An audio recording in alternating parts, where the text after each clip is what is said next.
Go into your sessions, go into manage live streams, pick a stream. In this case you don't have one, so you're going to pick a new US live stream. Let's call this pitch 1. Create. On manage live stream, you're going to open it up and you're going to see this. If you do see this down here, click this and then unclick it and then close it and then open it again. And you see how the authentication is gone? You do not want authentication, so then you're good.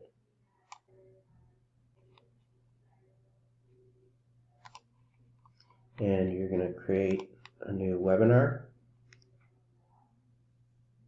You're going to schedule it. Let's call this pitch 1. If you have a template for them, you can pick from there, but I don't think we do. Then you're going to pick a date and a time that that's going to run, the approximate duration of that, what the time zone is. You're going to leave all this blank. And the question is, do you want your panelists on video? Yes. On video, I should say. Let's say, in this case, not. And you want them to be able to connect over phone and audio. You don't want, and then you want to schedule. If you want to put in an alternative host, that's always a good idea, just in case. So someone else can start the webinar. There you go. So now we're ready. And we're going to go down to the bottom here, and we're going to go to live stream. After you come down to the live streaming and you clicked on live stream, you're going to see this easy to miss link down here. This is where you're going to click and you're going to create your integration. To get your stream URL, you're going to come back to the session you're going to stream that into, and you're going to edit the session.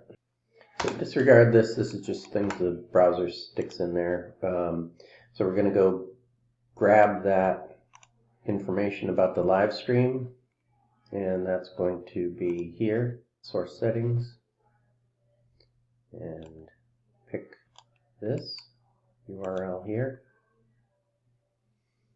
and go back to Zoom, paste that in here.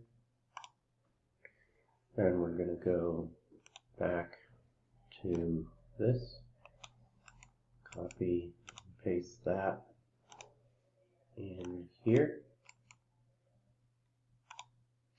Then we're going to go find a page URL. And that we're going to go here. I'm going to close that. We're going to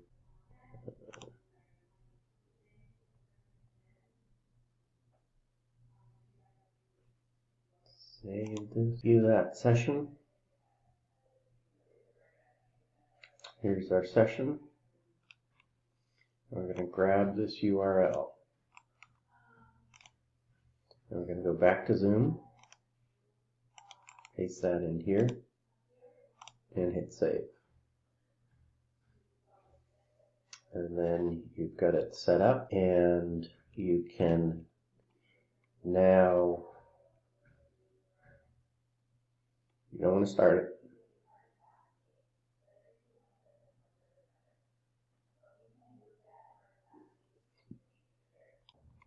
So just remember, if your host is not going to be on video, turn that on, turn that off, and same here.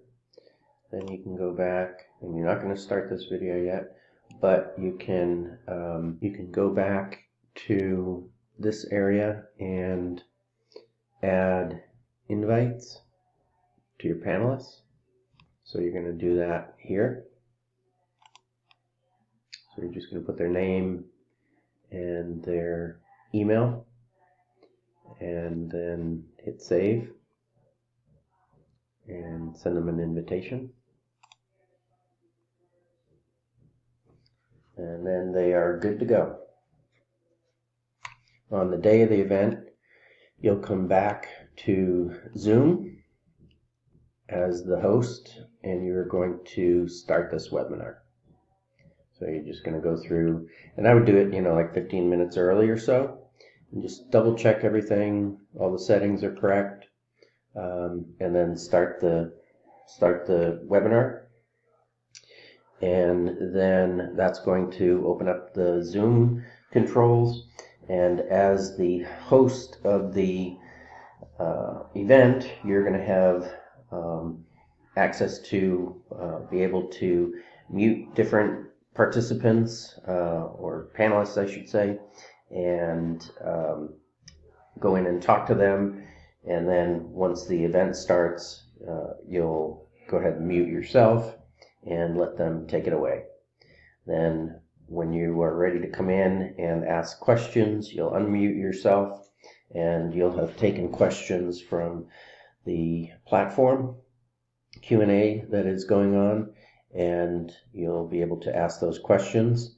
And remember that the live stream will be delayed maybe 15-20 seconds, as every live stream is. You want to have your questions ready to go as soon as the speaker is done and you're switching over into Q&A. So you'll go into the platform or have the platform open in another window, or have one of your assistants who's monitoring those put those in your chat, or you can just read them off if you have the other monitor up and you have another view into the platform. You can just read them off that.